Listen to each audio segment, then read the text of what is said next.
Here we have the muffler, which quite surprisingly took right about 3 minutes to remove from the car, and probably will take about 5 minutes to put back.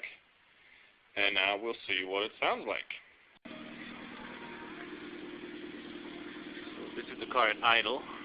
Turn off the stereo. Here's the in-car. Nice and quiet. Walk around.